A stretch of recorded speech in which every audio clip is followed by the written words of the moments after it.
Over the brutal killing of 16 officers and soldiers of the Nigerian Army in Delta State is still palpable. Outraged by the killing, President Bola Tinubu and the Senate ordered the military to apprehend the killers of the personnel who were on a peace mission to Okuama community in Ughelli South local government area of Delta State. And in a statement, the president directed the military to immediately arrest the perpetrators. GKB, there has been lots of reactions that trailed this incident that happened on Thursday or thereabout, and now the president has come up with a statement that those who were found guilty should be fished out. But in all of this, what steps can be taken to ensure swift justice for the soldiers while de-escalating the tensions that already is in Delta, and perhaps to avoid that part of Delta, to avoid any retaliatory violence, as it were?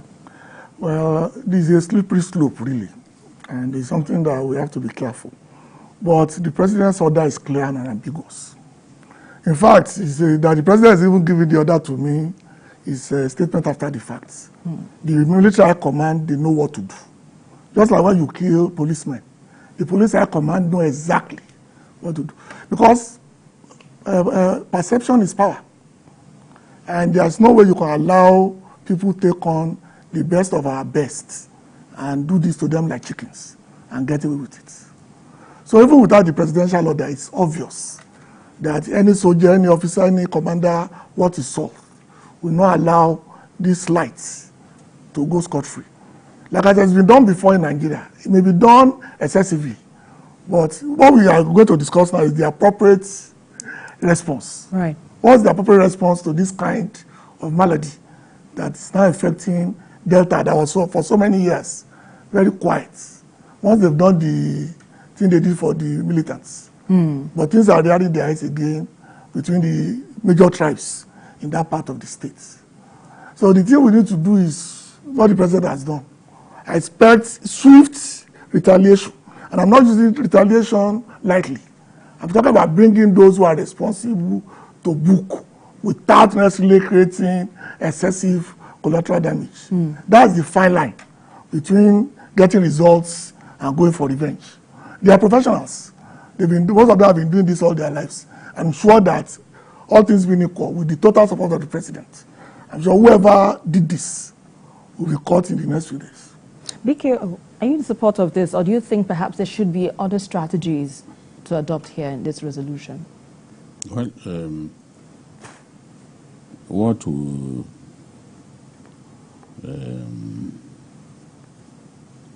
limit the pains that will come with the animalistic behavior of those who kill these servicemen is for the community to release the culprits to the military.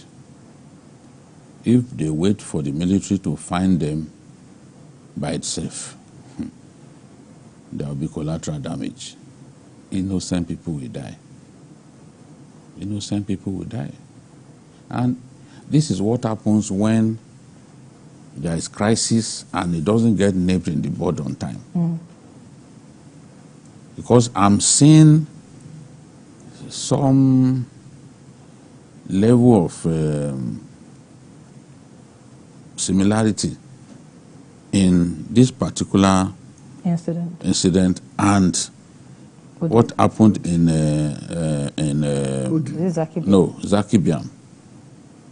Zakibiam. In the case of Odi, they abducted policemen.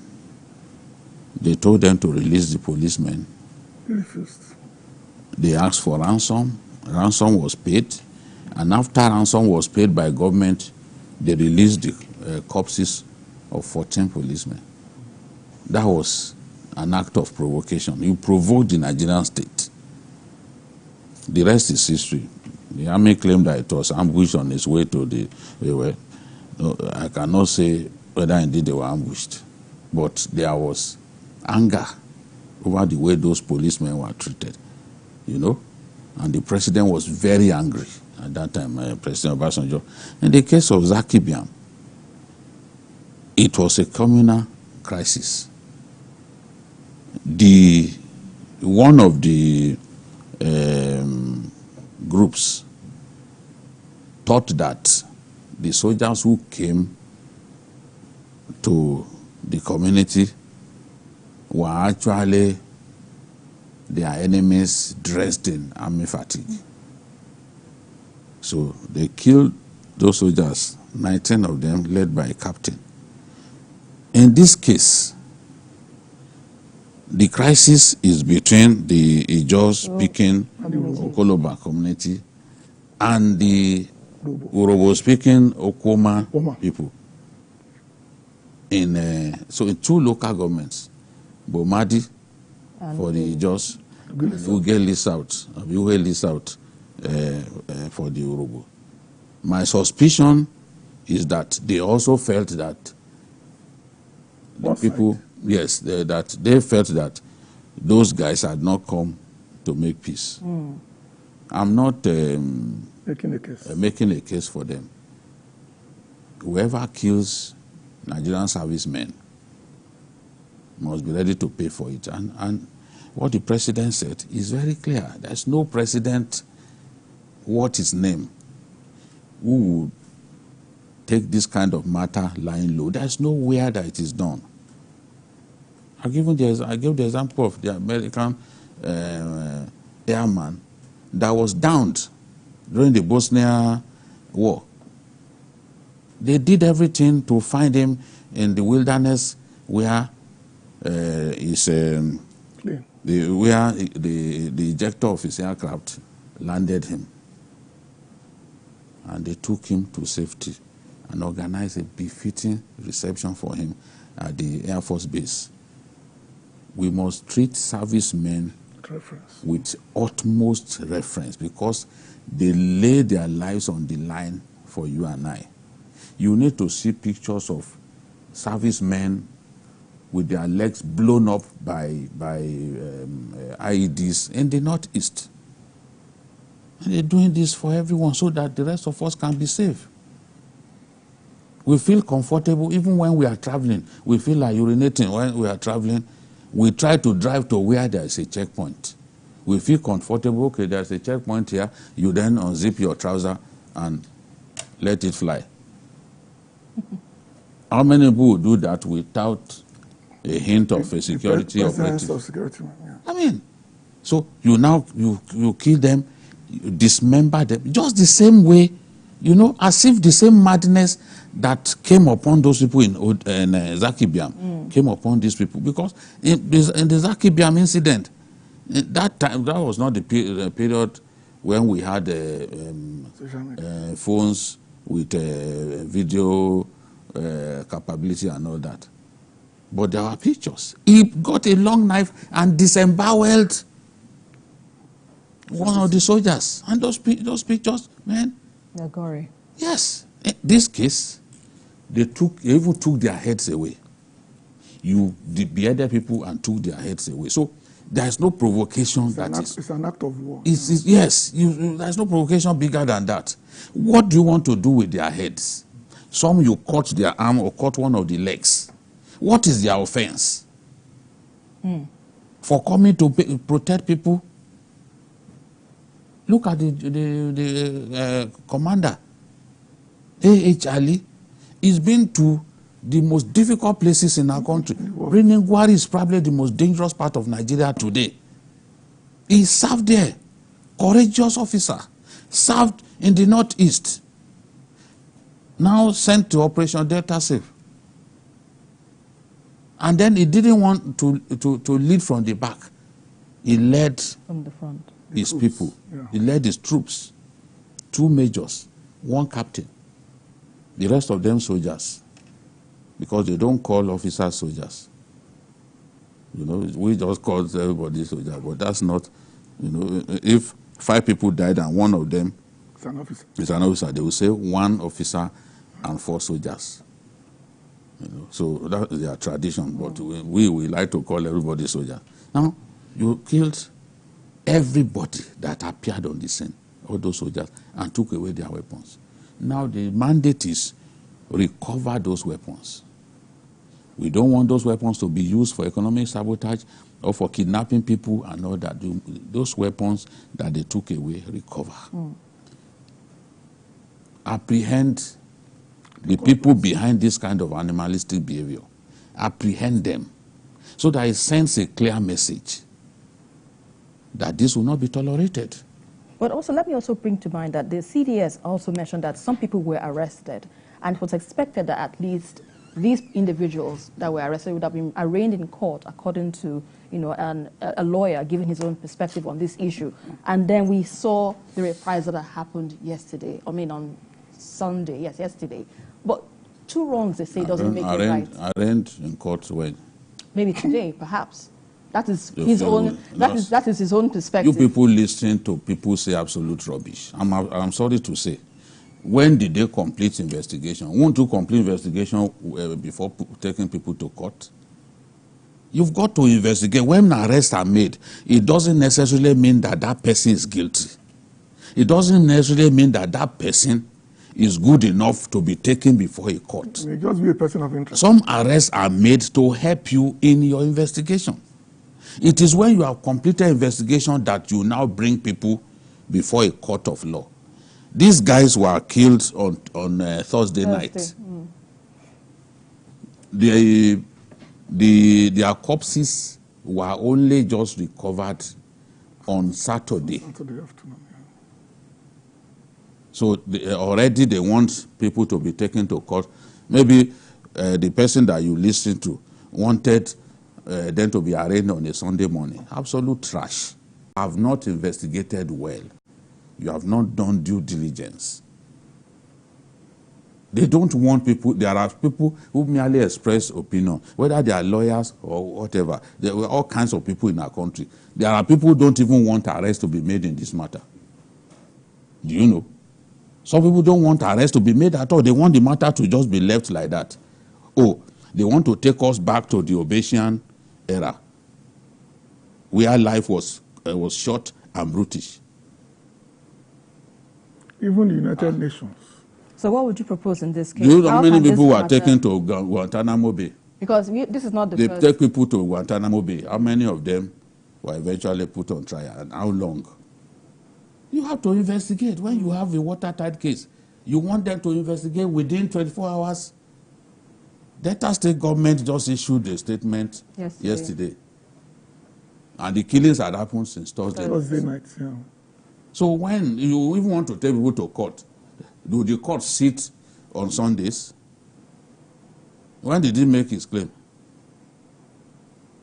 How about today?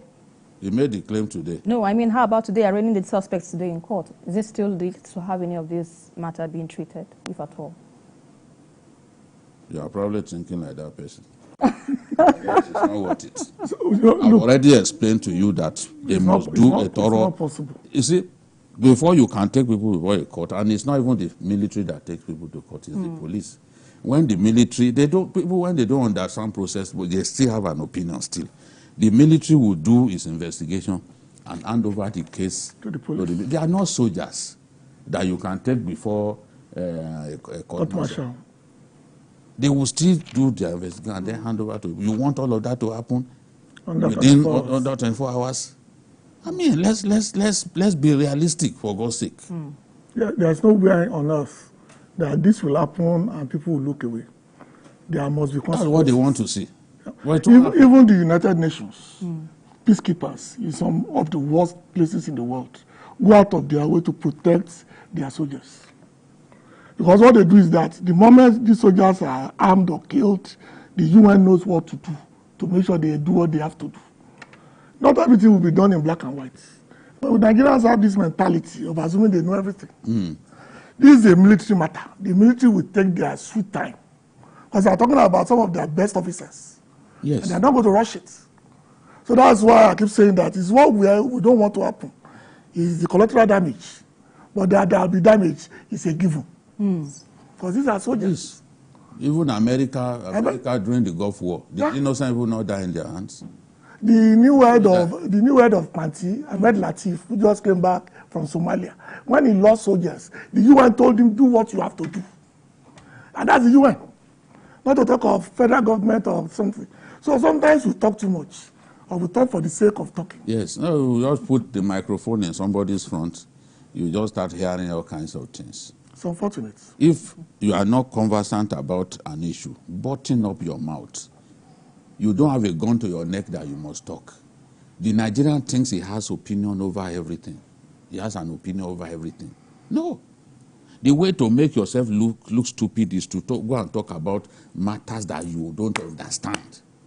And people have found it difficult to put aside their political affiliations in offering an opinion.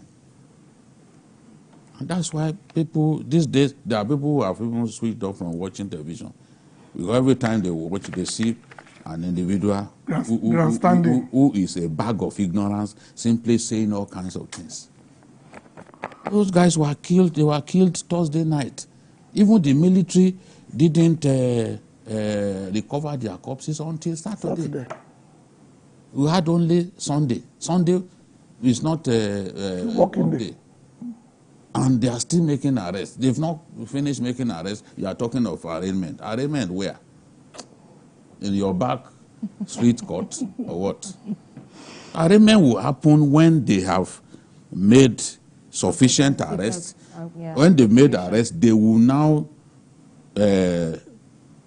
do some sifting. Some will be left to go. Others who the suspect have case to answer will be the ones that will go to court. They can arrest 200 people. More than half of those ones will be released. Only the people that they believe have a case to answer. Those are the people that will go to court. And we must give them time. We must give them time to do a thorough investigation rather than stampede them, take people to court, take people to court. Even if they take them to court, the court would still send them to prison. They will go to prison because this is not just a civil matter. It's murder. Criminal matter. There is no judge that will be in a hurry to release a person arraigned for murder. So what that lawyer wants to see, he may not even still see it, even if they take them to court. But you can't rush people to court when you've not completed investigation. If he's talented at conducting investigations, let him join the police